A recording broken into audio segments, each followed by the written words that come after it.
Yeah, dude was... It was different. In hindsight, I did talk to him about it all. He said, I didn't have my glasses on, so I was squinting. And then he was like, I realized I was in a tile. And so he said he felt weird about it. Oh, maybe that's why he literally never talked to me.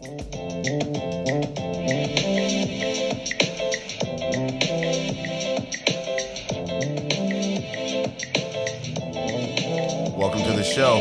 Ain't Gonna Hurt Nobody podcast. I'm Colie. And I'm Joy. Hey. So we've been doing this show for about 7 years, Joy.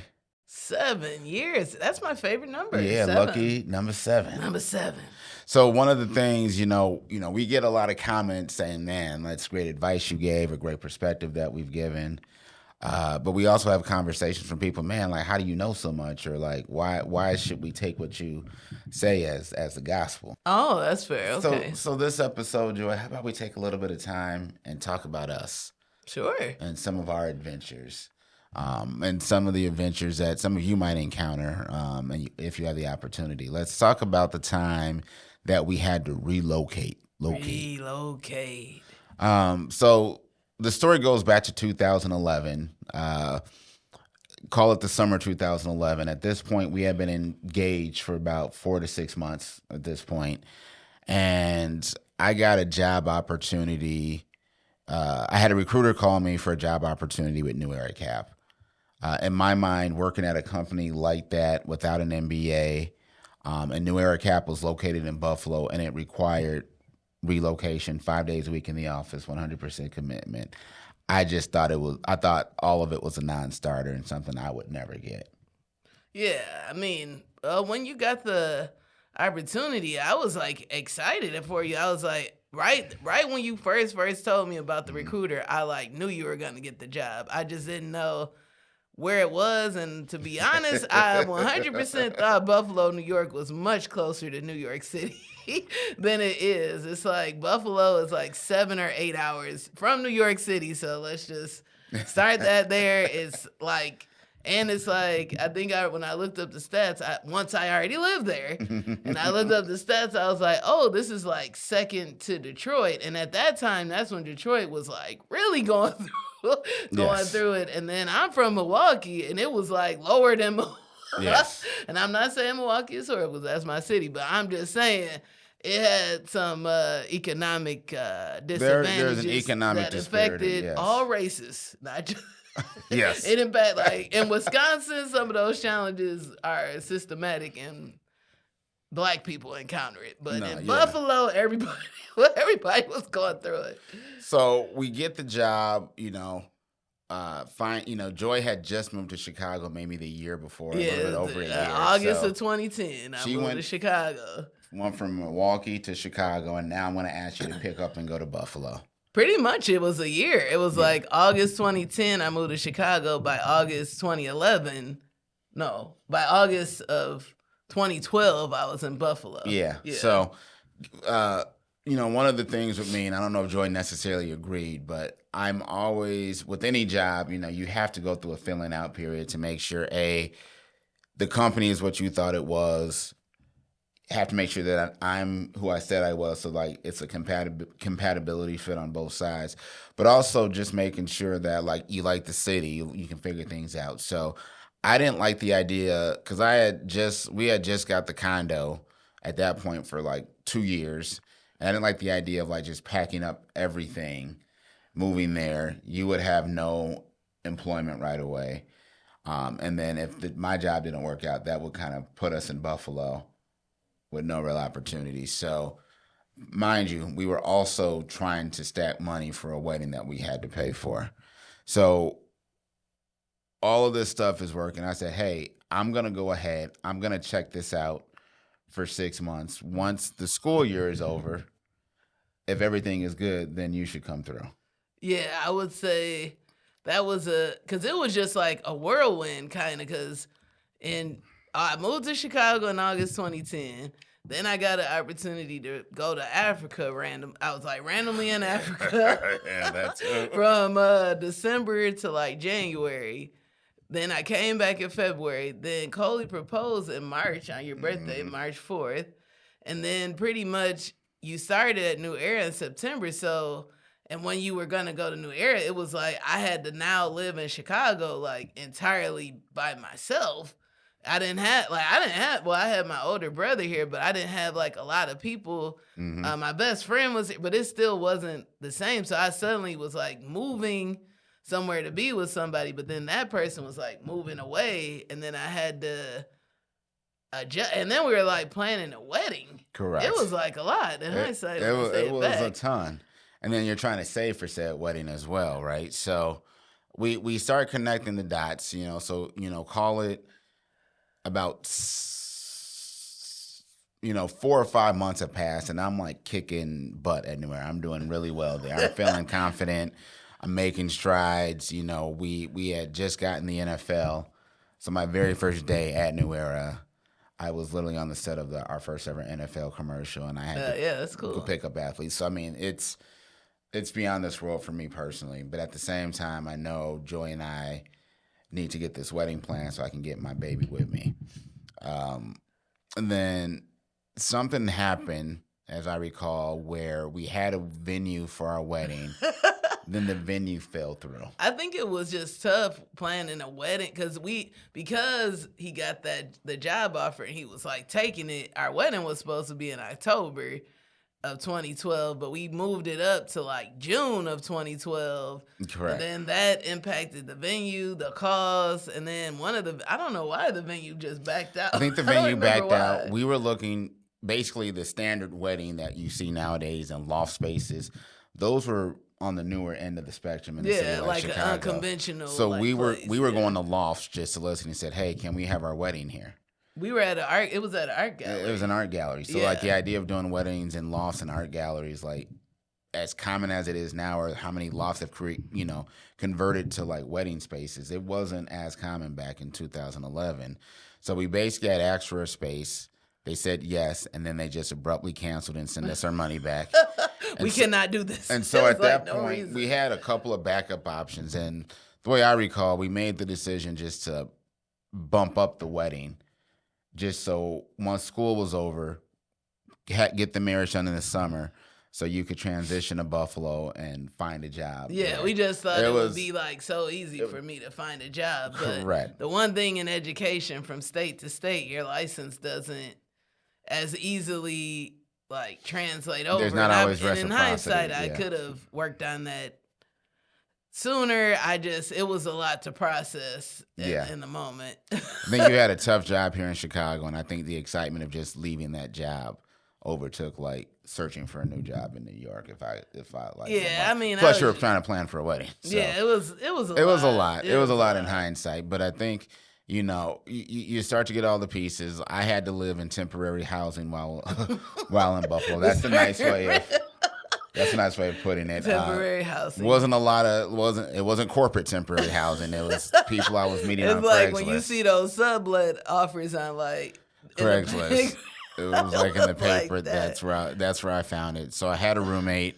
Things went well for 3 months, and you know, he got him and a young lady got pregnant, and then there's a lot more with that story. That's a whole episode, maybe 2 or 3. Just that whole. He was a chef. I don't know if he made like a meatball sandwich or he made something in the crock pot. It was super good. He made like classic Italian spaghetti, but like with the hard boiled egg in it. It was like only highlight of meeting them and being there. I was just like, why? Yeah. Imagine like those houses in college where mad people shared the house, but it's like. It was an experience. So I basically had to scramble to get out of there. He gave me he quickly turned on me, turned white guy on me, got legal, served me a 30-day notice to get out. Yeah, it was like you had to get out. And then within like 4 days, he was like, "What's taking so long?" Because I was like, "Yo, I'm gonna take my 30 I knew that days. girl he was with was crazy. It was like I came and visited once. And we went to the house, and she was randomly there. I didn't even know she was pregnant, but I was just like, she's not right. And then shortly thereafter, So, by the grace of God, I'll call it, I found another spot on Craigslist with another gentleman who apartment was actually nice. The apartment was nice. It was in a suburb, not similar situation, but Ben was from Colorado. I was here. We didn't have anybody, so we were getting along well. But this gentleman proceeded to get a DUI, which is very prevalent in Buffalo. There was a lot of speed traps there, so they got him. So he was like, I can't live out here anymore. He then had to move back to the city, and he's like, don't worry, got another roommate for you. He's really cool. He was, don't even need to say his name, but he was a boat salesman. Oh, I didn't know what that meant. He sold used boats for a living, and I'll let Joy tell the story the first time she come to visit me. No, I just feel like the first dude that was your roommate, he was better than the other, because one thing about Buffalo, it's like a super Italian town. Okay, this is the best way to put it. If you've seen the movie Honora, and you thinking of the main, like I think her name is Mickey Madison, the main character in that is the same, like, is what the guy's girlfriend looked like, acted like, did. Everything was like, and then the second dude you had, I thought he was Australian. So no, he was from Colorado. He's a stoner from Colorado. And then the third guy, I just thought he was a psycho killer. I was really scared of him. Well, the first time you came, I don't know, you might have blocked this side of your head. Somehow or another, the time you were coming and the time, like, I think you got to Buffalo and I was somewhere and I said, well, just come to the house. I'll leave a key under the mat.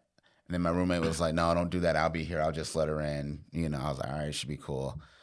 He forgot, and somehow or another, he was in the shower. He came out in a towel and opened the door for you. So he showed up to the door in a towel the first time he met my next roommate in Buffalo. So that set the tone for the rest of that trip. And I was just like, and then I blurred that story because I couldn't remember. Like, I remember him showing up somewhere with a towel, but he had like a scary face. It wasn't like a welcoming face. It was just like, think of who's the dude that played Psycho when they remade it? It was Vince Vaughn. No, he had a Vince, but no, it's a main actor that remade the movie Psycho, and he's like a known actor. Damn, Vince Vaughn. No, it's not. He played Norman Bates.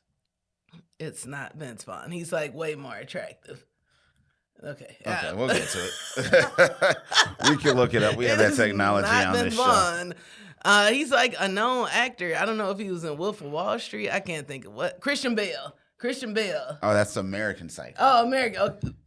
Okay, Americans. I'm with you. I'm with it. He looked like dude, and then I don't know if he spoke. Like, I don't remember him saying anything. Probably not. And then dude was. It was different. In hindsight, I did talk to him about it all. He said, "Oh, I didn't have my glasses on, so I was squinting." And then he was like, "I realized I was in a tile," and so he said he felt weird about it. Oh, maybe that's why he literally never talked to me. Correct. I would say the highlight, because your room, when you were in the second place, I don't know if you just had ran out of money or what, but I stayed with you at the second place. Yes. And your mattress was like on the floor, but yes. The highlight was that we did watch Game of Thrones. That was a highlight. We binged Game of Thrones. Yeah, that was pretty good. We just like barricaded ourselves in a room. And the food in Buffalo, for what it's worth, is super good. Like, I still miss that food. The food there was good consistently. So, just to kind of pick up part of the story. So this is all before we've even married. This is all within the first 9 months. We were in Buffalo for 4 years. This is all the first 9 months. So I had 2 roommates. Very, very patient fiance, coming to visit me, coming to support my career and aspirations. Then finally, I'm looking not to buy, but like just for a full rental property. Let me tell you something. Finding an apartment in Buffalo that would meet our needs, it was... And the people weren't racist as well. Correct. People, you could 100% tell they did not rent to us because we were black. It would be like they would find either they... didn't do it because they knew we were black, or once they saw us, they were like, no. And to get our apartment, we looked at several. You could tell. At first, I was using my Gmail account. Then I started using my New Era account because that had some weight and sway in Buffalo. It was like one of the well-known companies. And probably saw about 20 places, was asking coworkers. It was bad. And then found a place. Loved it. It seemed amazing by the pictures. I said, the landlord, who we call Chris, or who's our landlord, who's now our friend, the burglars. He called, like he said, "Hey, I'm down to show you the apartment. Oh, I see you work at New Era. Do you know Sarah Vicky?" I was like, "Yeah, Sarah, that's like my best friend at the company." I had never met Sarah Vicky. I quickly ran down to her desk, figured out who she was, where she said, and I said, "Hey, I'm Colie. I'm from Chicago. I've been looking for an apartment. My wife is gonna move here, and we need to find a good place. Do you know Chris Burglar? If you do, he's probably gonna call you. Can you vouch for me?" And she was like, "Sure." That was Never had met her before. Because I came like a couple weekends and looked at the places that were like your top 5. I'll never forget. One of them was like upstairs because they had a lot of duplexes. Yeah. Like, and then one of them was like upstairs, and they had, I don't know if it was like they had transformed the room into like a golf room, and it had like green turf. And it was like in an obvious space. It was like you couldn't avoid seeing this random room, and the people were random. It was a lot. There was a lot of questionable units there. So finally, the burglars let us agreed to rent the apartment, and it turned out to change the whole Buffalo experience around because Chris, he became my friend and literally started taking me places, introducing me to people. He turns out he had a lot more friends that worked at New Era. We were there when they had their first kid and their second kid. We were there for both of them. When they had, I don't know, were we there for Charlotte? We were there for the second kid. I know I met Charlotte. I might have met her later. She was pregnant with her while we were there. No, we were there. Yeah. I don't know. We were there. That I don't but either way, though, the burglars showed us a lot of love once we got to Buffalo. One of the interesting parts about relocating is one of the things that Joy liked about it. We both were starting at ground zero. When she moved from Milwaukee to Chicago, it basically forced her to have to hang out with my friends, right? So it was like my social circle, my coworkers, my childhood friends, my it was more like my circle. So what Buffalo gave us the opportunity was to build our own community from the ground up. It was tough, but we started to do it. I felt we got a level of comfort being there. I think you got active or were familiar with the SG Rolls in Buffalo. That was like towards the end. Correct. I feel like when we got to Buffalo, I was still with your group of friends. So that would be a strong statement to say. But I would say it would be like the people that you knew from work, but they weren't like excessively awesome, super strong friends because they were like work friends. But you have to start from the bottom no matter what. But I really like my job. Like the first, because we were there 3 years, and then once it got to the second year, because that's when I got a job that I really enjoyed, and I was kind of starting to make friends there, and then we had to move away. So I would say primarily like Buffalo. Once it was like going upward, and then like it just ended, and we had to come back. So one of the interesting things with relocating for a job, we moved to Buffalo. I feel it took us. We were there 4 years. It took us about 3.5 to get settled. I feel like it was about 3.5 to get settled. But the balance of work, both of us having work, having somewhat of a social life, or at least places to go, as well as starting to make some, at least some friendly, having friendly people we could connect with, or we could at least hang out with on the weekends. Yeah, I think I remember I had like a book club, or one or two, and then it was like the random church people that we were like kind of hanging with them. Yeah. And then, the sorority, I would have probably been super active, but it was like, I remember, because it was a Taste of Buffalo, which was amazingly good festival. Yes. That had such good food. And then I remember like at that event was when I first was able to connect with like my sorors at that event. And then it was like, that was in June, and I was moving in like July. It was something like, I was like, because we got pregnant in Buffalo. That would be correct. I remember. So that was the crux that brought drove us back to Chicago. I think two things worked itself out, right? When you relocate for a job, hopefully you get relocation money, so you're not paying that out of pocket. But most jobs require you to stay in that job in that city for at least 2 years, and then they knock off 25% every 6 months of the relocation cost. So if you get, let's make this number up, 10 grand to relocate to a city, after 6 months, you only owe the company back 7,500. After a year, only 5 grand. After 18 months, 7,500. And after 2 years, you don't owe them anything back for relocation. So my goal was to try to make it 2 years there and then figure out what to do next. Made it 4 years. New Era opened a Chicago office, and I had the opportunity to lead the marketing charge in the Chicago office. Around the same time, probably within a few weeks of New Era, like letting me know about the Chicago office, we found out that we were going to be blessed with our first child. Oh, I thought that was after that. It might have been, but it's all the same. I don't remember. It's a blur. Yeah, so it's all the same time frame that some of this happened.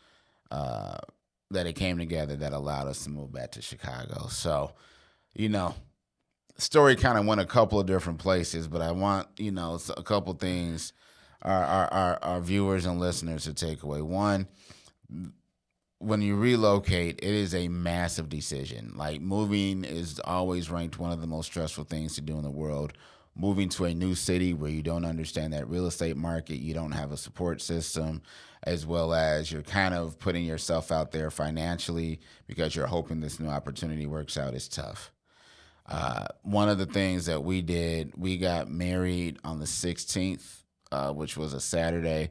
The moving trucks packed us up that Tuesday. What was that? The 19th. I thought it was the 20th. Might have been the 20th, but like those moving trucks were there 4 days later. So we went from saying I do to packing up our entire lives and our moving trucks like didn't come. So they got there 10 days late. We were in Buffalo, living out of suitcase in hotels, which would have been cool if they would have told us what we were doing. A lot of trials, a lot of tribulations, but we got a little bit comfortable. But then a new opportunity came that allowed us to come back at least to the Midwest of Chicago, which coincided with us having our child. So a lot of people ask, like, how do you know so much about like buying a house, looking for a property, relocation, how a couple should, what are the topics or the discussion points when you have like these opportunities? Make sure that you're prepared for your spouse to not find a job as soon as they get there.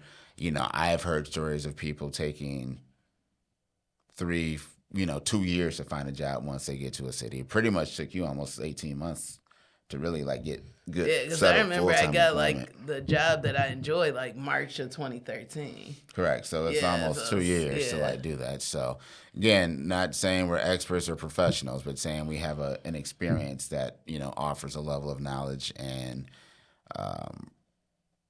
insight that we're able to share. Yeah, I think it's so many layers to it that. But yeah, we're just scratching the surface almost. Absolutely. That's more what I would say. Absolutely. So as you know, we like to end every show with a little segment called Things We Wish We Would Have Known. Today's topic has, mostly been about relocating. So one thing I wish I would have known about relocating is it is way tougher than just moving when you're in the same city. When you relocate, you literally every little task that you can maybe call a friend or a family member for, you're on your own. If you need somebody to, let's say when we moved, it was pre-Uber. So if you needed a ride to the airport or somebody to start your car while you would be away, when you or check your mail, just check your mail, like all those things you take for granted when you're by yourself and you're kind of in a place where it's not necessarily easy to make friends. Like you take for granted all the little things that you have when you're in a place or a locale where you have somebody. You move to a completely different coast where you don't even have a single friend from college that you can say, like, hey, we were at school at the same time. We don't know each other. But then you're starting from ground zero. So if I would have moved to Buffalo and it said, how many LinkedIn people do you have in common? It would have been zero, right? So that's how That's the ground zero we were starting from. So just understanding when you're starting from ground zero, while it can be exciting, it is very challenging from the get-go. So that's something I wish I would have known. And too, like, even when we were in Buffalo, it's like we didn't know where to, like, that first Easter, we had, like, nowhere, literally nowhere to eat because, like, no restaurants were open because it was, family, like, such a small town. It was, like, everything was closed, no food, no family. There was a TGI Fridays. Yeah, that was, like, the grocery stores were closed. Grocery stores were closed. It's just, like, the cultural shifts that happen in the new city. It's not as easy as you're going to think. Even if you're going from a big city to a little city or a little city from a big city, the cultural shift is going to be a doozy. Yes. A doozy. Something I wish I would have known.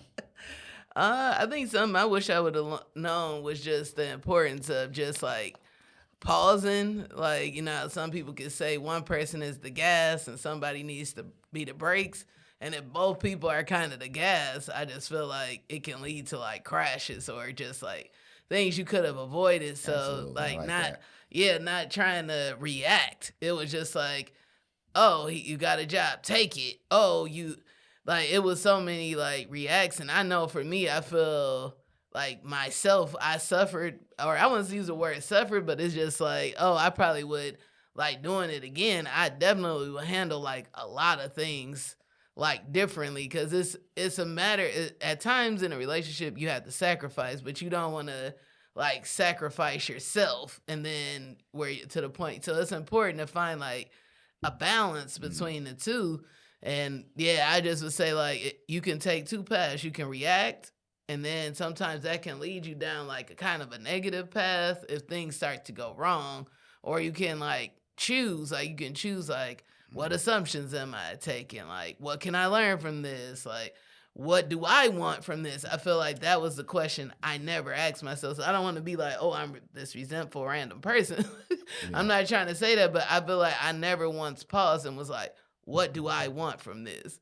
And then, like, thought it through so that I could get something too, or I don't know to say get something out of it too, but just, it's important to just pause, like, especially when it's really big decisions. It's okay to be like, I'll get back to you. Mm-hmm. Like, if it's meant for you, like, it's meant for you. Just pause, just wait. Sometimes I think that's what I wish I would have known. If I could go back to myself, I would be like, wait, just pause. Yeah. That's a great nugget. There. Both people can't be the gas. I like that.